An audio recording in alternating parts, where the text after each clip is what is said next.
Thank you. You know, when you come to an event like this and I see these, and literally thousands of people out here, my first reaction is, this is a very good sign for freedom. And it simply is. So give yourself a hand.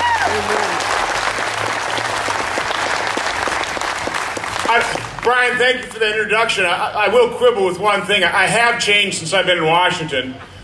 I've gotten a little bit older, a little bit ornerier. But no, trust me, Washington hasn't changed me, so thank you. You know, it's a little bit of a challenge when you come up here after a couple hours of speeches, when I'm sure people have been given great speeches. It's a pretty tough act to follow. Vicky always, and Krista. But I'm sure you've heard about freedom, the Constitution, the battle we're undergoing here, the struggle that is still raging after 236 years. And it's a shame that we're still having to fight that same battle, but you know what? We are going to have to fight it relentlessly. But rather than repeat what I'm sure a lot of these really good speakers have already said, let me convey something probably a little bit different by telling a couple stories. Talk about a little bit about my experience over the last 19 months of serving as your U.S. Senator. But before I start that, let's do a little housekeeping. I'd like to first thank Oriana Paul and the Sheboygan Liberty Coalition.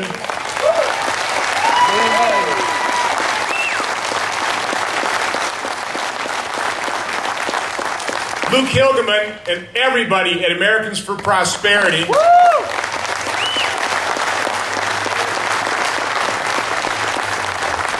By the way, you gotta love that name, don't you? Prosperity. Yeah, I wish President Obama would pay attention to that.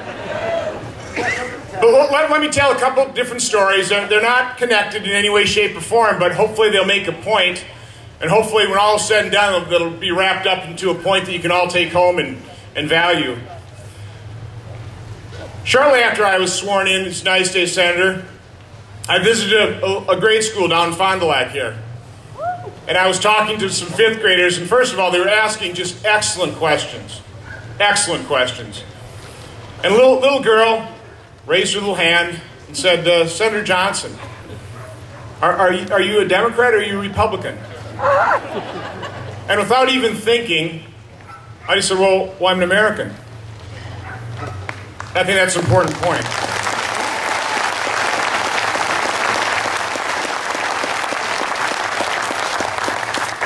A number of months ago, I attended a breakfast event put on by the Business Roundtable. And the head of Boeing was the current chairman. And he stood up welcoming everybody. He said, we're the Business Roundtable. We represent the largest corporations of America, who I realize are not in good standing with the American public right now. But that's a conversation for another day. I was the first U.S. Senator that stood up after that to give my little speech.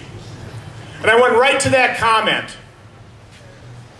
And I said, we can't afford to have that to be a conversation for another day. And then I asked a rhetorical question.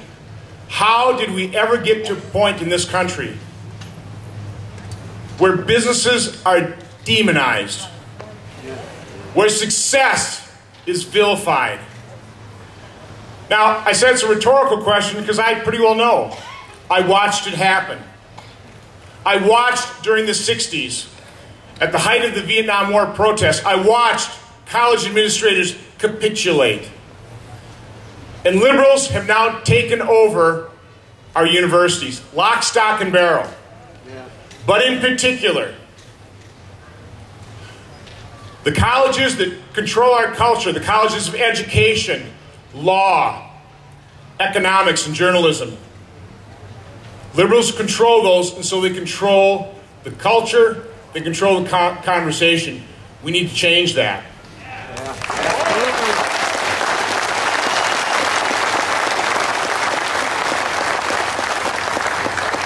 Because I recognize that reality, one of the nice things about being a U.S. Senator is you can actually call people, just about anybody, and they'll take your call. They'll actually be willing to meet with you. So I called up David Horowitz, who, if any of you have read his works, has certainly described the problems at our university, and he's trying to do something about it. He's proposed and got passed at universities the Academic Bill of Rights. I mean, what a concept. That students should hear both sides. That our universities should be places of learning and thought, as opposed to propaganda tools. But I called up David, and I actually went out and met with him. And I had one question for him, because I simply don't understand this. David Horowitz was raised by communists. He was part of the movement. I figured if any American understands and be willing to reveal what liberals think, he could answer it. And his answer was pretty simple. He said they're not stupid, they're not evil, they're utopians.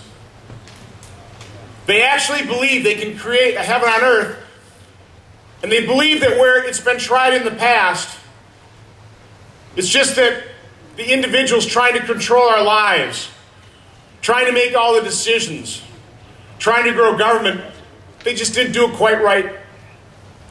They weren't quite as good as they are. And that's really the place we are at this moment in our history. We have a man in the Oval Office that we heard before he was ever elected exactly what he intended to do. You know, probably his first and probably most publicized political gaffe, which you understand the definition of that, right? It's when a politician reveals what he truly believes, was with Joe the plumber. When he said, you know, when we spread the wealth around, I just think that's better for everybody. But that wasn't the only thing he said to reveal where his mind was. He said things like, under his cap and trade policy, electricity rates would necessarily skyrocket. He hired an energy secretary, or a man to be energy secretary, that had made the comment that somehow we got to figure out how to get our gas prices up to the levels of Europe. Well, you know, they're getting pretty close, folks. Let's make sure we don't give them another year so they complete the task.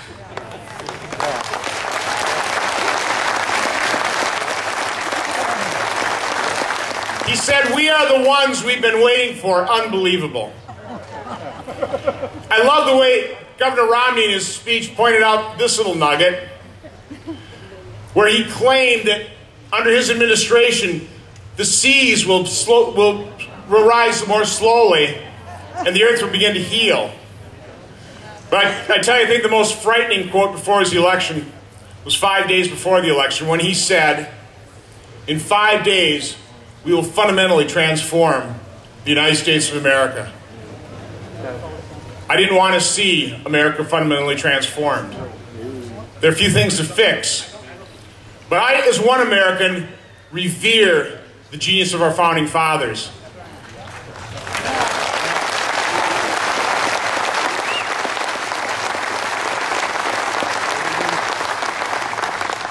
I wish our current president did as well. You know, when President Obama began his class warfare crusade, I remember reading probably the best article written on it was done by Charles Krauthammer. And at the end of that article, paraphrasing that final paragraph, he basically said, President Obama is far too intelligent not to understand exactly what he is unleashing on America. But if it helps him get reelected, he simply doesn't care. And that's what we're up against. You know, I've been accused as being one of those crazy right-wing wingnuts, one of those Tea Party patriots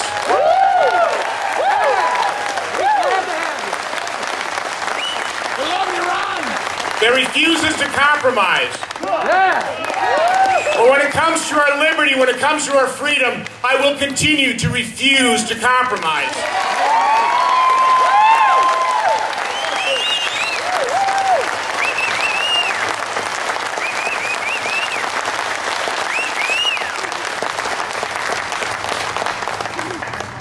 You know, President Obama has an ideology that's difficult to compromise with. And so, when you have somebody who's putting forward 4 budgets without any solution to save Social Security or Medicare, When you have a president whose last two budgets were so unserious, they received 3 votes in Congress.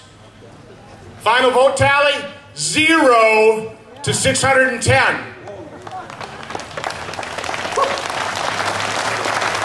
He can't even get a member of his own party to support his plan. So, that's a man that you don't compromise with. That's a man that must be defeated.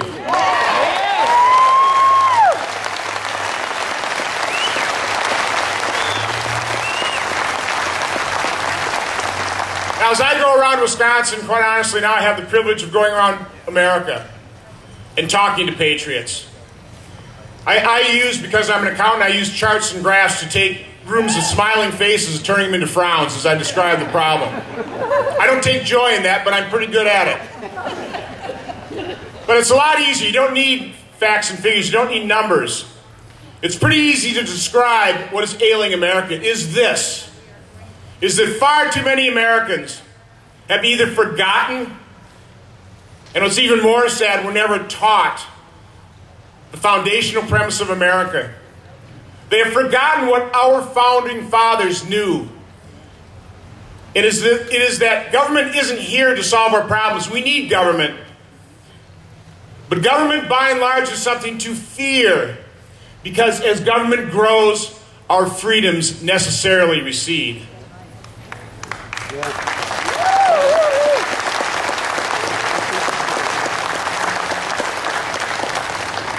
As a result of that lack of knowledge, now we have far too many Americans who are willingly trading their freedom and ours for a very false sense of economic security. Anybody feeling particularly secure? No. I am not. The good news, we have November 6th coming about. Yeah. Woo!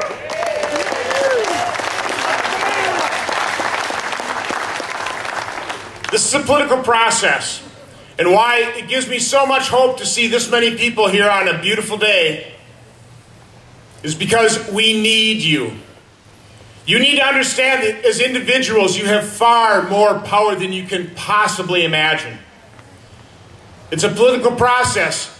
It's necessary that we inform, that we persuade, that we win the argument. To me, the greatest threat to freedom is ignorance.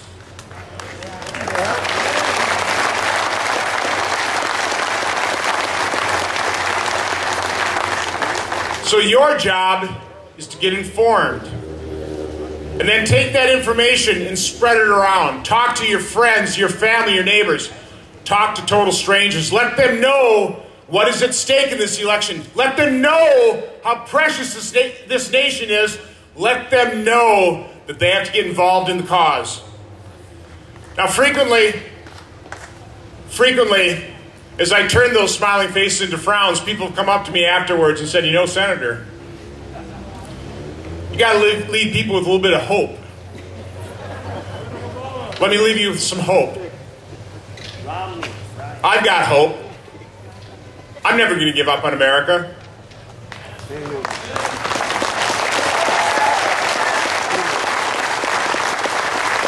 That 5th grade class, those young little bright minds, that gives me hope. The fact that the message of Ron Paul, as he talks about freedom, individual liberty, a constitutional limited government, the fact that that resonates with our young people that are trapped in those liberal universities, that gives me hope. I am counting on the youth's general propensity to rebel. We could use that on our universities. But let me tell you that the absolute best thing about being a United States Senator is the contact I have with the finest among us, the men and women of our military.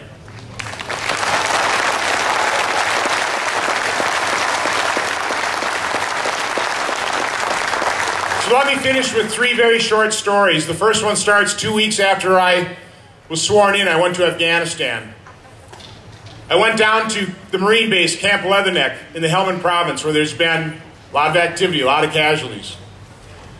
As the commanding general was wrapping up his briefing to us, he talked about the current generation. He said, anybody that questions their capability, their commitment, their mettle, you come here to Camp Leatherneck and you meet my fine young Marines. I did. I was inspired. It gave me hope. Like most members of Congress, I've been to Walter Reed. I've been to Bethesda Naval Hospital. I will tell you, the first time you go, I'm probably not a very good person for saying this. I wasn't looking forward to it. I knew what I would see. The finest among us with horribly broken bodies, men and women. That's what you do see. But you are also inspired. I was at Walter Reed Hospital the week before they closed it. I went on the rehabilitation ward. There were 12 members of the military there. 5 were missing 3 limbs. And when I say missing, there's not much left. One of those men had his beautiful wife and daughter helping him with his rehabilitation, which reminds us it's not only their sacrifice, it's also a sacrifice on the part of their sons, their daughters, their husbands and wives, their mothers and fathers. I spoke with another one of those triple amputees, and he said, "Sir, when I get done with my rehabilitation, I go up to the floor where the new guys come in, and I boost their morale. There's no way you can leave an encounter like that not being in total awe of those individuals." And now, unfortunately, it has been my honor and privilege at being at Arlington. I was asked to join the family of First Lieutenant David Johnson, who gave his life for our freedom in Afghanistan on January 25th. I joined his family as they laid their son, their brother, their grandson to rest.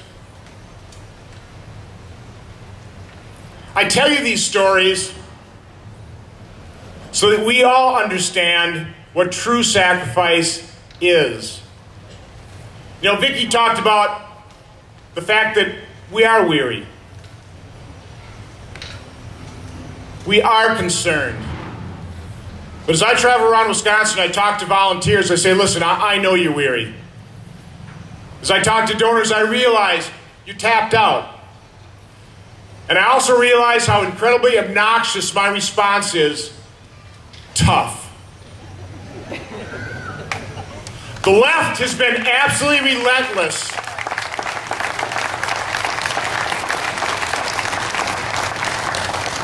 The left has been absolutely relentless at slowly but surely taking away our freedoms.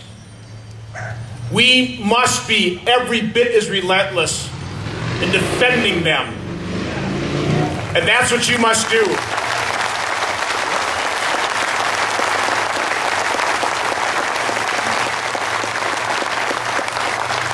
The good news is the American spirit is alive. It lives in the finest among our hearts. It lives in your hearts. So let me conclude by saying God bless you in your efforts, and God bless America.